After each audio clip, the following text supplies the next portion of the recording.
लो भाई, रहीम यार खान की आवाम ने तो एहतजाज रिकॉर्ड करवा दिया कि महंगी बिजली नामंजूर। बाजार में पूरा एक दिन शटर डाउन हड़ताल होने के बाद जगह जगह ऐसे बिलबोर्ड्स और बैनर्स लगे हुए थे कि इनको महंगी बिजली नामंजूर है।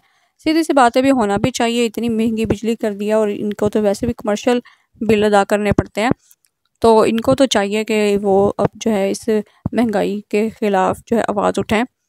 खैर, ये जी रहीम खान का बाज़ार है और मैंने जैसे पहले कहा था कि मैं रहीम खान के बाज़ार का एक व्लॉग ज़रूर बनाऊंगी, तो मैंने कहा चलें आज आपको रहीम खान का जो है वो बाज़ार दिखाते हैं। लेना वेना तो इतना कुछ ख़ास नहीं था, लेकिन वैसे ही डोर टू डोर जो है वो शॉप टू शॉप हमने विज़िट किया और एक दो कुछ ज़रूरत की चीज़ें लेनी थी, तो उसके लिए हम आ गए यहाँ पे बाज़ार। और मैंने यहाँ पे शदीद गर्मी में जो है ये रिकॉर्ड किया, लेकिन ये कि मैं कुछ महंगाई की वजह से और कुछ वीकेंड की वजह से दोपहर का टाइम है, शदीद धूप है और बाज़ार ऑलमोस्ट ख़ाली था। मुझे लगता है आवाम को थोड़ी अक्ल आ गई है कि इतनी ज़्यादा महंगाई हो गई, इस वजह से उन्होंने बाज़ारों का रुख कम कर दिया। लेकिन खैर जो भी है अच्छी बात है, अपनी जेब के हिसाब से बंदे को शॉपिंग करनी चाहिए। और वैसे भी ये दोपहर का टाइम है और मुझे लगता है कि आधी से ज़्यादा आवाम के बच्चे अभी स्कूल से आए नहीं होंगे, इसीलिए उन्होंने जो है अभी बाज़ारों का रुख नहीं किया। वैसे रहीम खान इतना बड़ा शहर तो नहीं है, लेकिन फिर भी यहाँ पे शाम के टाइम पे ज़्यादा रश होता है। खैर, महंगाई और बिजली महंगी, पेट्रोल महंगा, उसके बावजूद हर दुकानदार ने अपनी हैसियत के हिसाब से अपनी स्टॉल सजाए हुए थे और बाज़ार तो खैर खुले ही, आकर सब ने रोज़ी रोटी करनी है। तो यहाँ से गुजरते हुए जगह जगह हम सब जो है किसी न किसी ज़रूरत के तहत आते हैं और हर कोई जो है वो इस उम्मीद से बैठा है कि जी हमें आज कोई ग्राहक आए और हमारा काम हो। और इस कपड़े की दुकान में रंगारंग थान देखकर तो इतना प्यारा इसका खूबसूरत शेड आ रहा था, हर कलर हर कपड़ा, और इतने खूबसूरत इनके पास शेड्स थे, तो मैंने कहा चलें इसको भी ज़रा दिखा दिया जाए। और इनकी सीढ़ियों का डिज़ाइन मुझे बहुत पसंद है, इतनी खूबसूरत इनकी मार्बल की ये स्टेयर्स हैं कि इसको देख के मुझे मार्बल केक याद आ जाता है। इनकी दुकान से निकले तो चलें, हमने सोचा कि अब ज़रा जो है भूख का मनोरंजन मना लिया जाए। बाज़ार आए और कुछ ना खाएं तो ऐसे लगता है कि जैसे सूखे सूखे वापस आ गए और किसी ने पूछा तक नहीं है। तो यहाँ तक पहुँचते पहुँचे वैसे मुझे बहुत शदीद भूख लगी थी, तो मैंने अपनी अम्मा से कहा कि चलें अब कुछ पहले पेट पूजा कर लेते हैं, लेकिन अम्मा का भी शॉपिंग का इरादा था और मेरी भी हर स्टॉल पे जाकर नीयत ख़राब हो जाती है। और ये पॉपकॉर्न देख के तो मेरा शदीद दिल कर रहा था कि मैं अब यहाँ से पॉपकॉर्न ही ले लूँ और चलो और कुछ नहीं तो मैं इनको ही खा लूँ। जब मैंने खुद कोई शॉपिंग ना करनी हो ना, तो मेरा फिर किसी और के साथ बाज़ार घूमते हुए ज़ीरो इंटरेस्ट हो जाता है शॉपिंग में। हाँ, अगर मेरी अपने को मतलब की बात हो फिर तो मैं पूरा बाज़ार ही छान देती हूँ। लेकिन खैर यहाँ पे देखें इस भाई के पास कितनी खूबसूरत लेसें थी, और ये अगर आपने लेनी हो तो ये ताहर वालों के बिल्कुल कॉर्नर पे भाई की दुकान है, आप वहाँ से इनकी लेसें ले सकते हैं। अब देखने वाले ये बिल्कुल मत समझे कि मैं कोई पेड प्रमोशन कर रही हूँ, वैसे ही उसका अल्लाह वास्ते कोई फ़ायदा हो जाएगा, लेकिन ऐसी कोई बात नहीं है कि मैं उसकी कोई पेड प्रमोशन कर रही हूँ।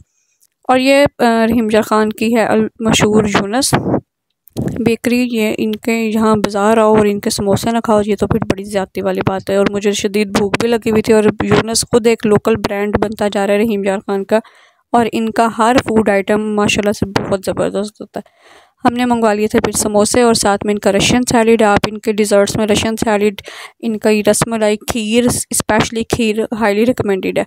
और मैंने सुना है कि दूर दूर से लोग इनका ठंडा बादामों वाला दूध पीने आते हैं। खैर, अब इन्होंने बेकरी का आइटम भी बहुत ज़्यादा बढ़ा लिया और ये जिस लेवल का अपना जो काम सर्व कर रहा है, इसके लिए एक स्पेशल व्लॉग बनता है और वो मैं बनाऊँगी इनकी अब्बासिया ब्रांच का। यहाँ से ये वीडियो इसलिए थोड़ी तेज़ हो गया कि हमने ले ली थी वापसी की राह और रिक्शे में बैठ के मैं व्लॉग जो है वापसी का रिकॉर्ड कर रही थी, और भाई ने खूब स्पीड पकड़ी हुई थी, स्पीड जा रहा था और मैंने भी साथ साथ वीडियो रिकॉर्ड करनी शुरू की हुई थी। ये जो सड़क है ये बहुत ही मशहूर सड़क है और बहुत ही ज़बरदस्त फूड स्ट्रीट भी थी, लेकिन यहाँ भी अब इस टाइम खाली खाली है। और ये देख लें कि ये सारे का सारा जो हमारा मॉडल टाउन है वो भी सारे का सारा खाली है, और इस रोड पे जितने ब्रांड्स और जितनी शॉप्स हैं वो सारी अब खाली। मुझे लगता है वाकई महंगाई ने बहुत ज़्यादा जो है कमर तोड़ दी है लोगों की, कि कोई भी मुझे दुकानों में और बाज़ारों में नज़र नहीं आया। खैर, अल्लाह पाक हमारे मुल्क का जो है वो जो हिदायत दे लोगों को। अब और मैं क्या कहूँ कि बहुत ही ज़्यादा जो है ना बस नुकसान पे नुकसान हुए जा रहा है और आवाम की कमर तोड़ी पड़ी है इस महंगाई ने। कोई एक टाइम था कि इस रोड के ऊपर इतना रश होता था कि यहाँ से गुज़रना बहुत मुश्किल हो जाता था। खैर घर आके मैंने कोफ्ते बनाने थे और यहाँ पे मैंने उसका रॉ मटेरियल तैयार कर लिया था, जिसमें मैंने सारे जो हैं स्पाइसेस और प्याज अदरक लहसुन इनका पेस्ट बना के रख लिया था। और ये सारा काम मैंने हाथ से किया, मतलब कूंडी डंडे में। और मुझे ये चॉपर वाले काम बिल्कुल पसंद नहीं है। हाल अलबत्ता कीमा ज़रूर मैंने चॉपर में कर लिया था। और इसको घर आके मैंने जब बनाना स्टार्ट किया तो मुझे बहुत ज़्यादा टाइम लग गया। तो मैंने कहा चलें, रॉ मटेरियल बनाने की तो मैं वीडियोस नहीं बना पाई, तो लेकिन अब मैं आपको बाकी का काम कर देती हूँ कि वो दिखा देती हूँ। वैसे तो मैं कामचोर हूँ, कुकिंग में मुझे कोई ज़्यादा लगाव नहीं है, लेकिन एक दो चीज़ें हैं जो मैं बहुत अच्छे से बना लेती हूँ। और उसमें एक ये चीज़ भी है कोफ्ते, और मेरे घर वालों को मेरे हाथ के बनाए हुए कोफ्ते बहुत पसंद है। तो यहाँ मैंने डाला कीमे को चॉपर में कि चलो जी ये गोल गोल घूमे, और सारे स्पाइसेस मैंने कर दिए मिक्स। अगर आपको ये तरह लग रहा हो माउथ वाटरिंग, तो बिला तकल्लुफ़ आप मुझसे रेसिपी पूछ सकते हैं। वैसे ये मैंने अपने पप्पू से बनाना सीखे थे और उनकी रेसिपी मुझे बहुत पसंद है। ये ज़रा मैं वक्रे स्टाइल से बनाती हूँ। अगर आप लोगों ने भी वक्रा स्टाइल पूछना हो तो मुझे कमेंट सेक्शन में डन का कमेंट कर दें, तो उनके साथ मैं रेसिपी शेयर कर दूँगी। लो जी, जब तक मैं कोफ्ते बनाती हूँ इनके गोले बनते हैं, आप लोग फटाफट कमेंट सेक्शन में मुझे अपना फीडबैक ज़रूर दीजिएगा। मेरे चैनल को सब्सक्राइब कर दें, लाइक कर दें और बेल आइकन को प्रेस कर दें, ताकि आपको मज़े मज़े कैसे व्लॉग्स देखने को मिलते रहें। तब तक के लिए अपना बहुत सारा ख्याल रखिएगा। टेक केयर, अल्लाह हाफिज़। और अगर किसी ने इसकी रेसिपी पूछनी हो तो मुझसे कॉमेंट सेक्शन में पूछ सकता है। Take care.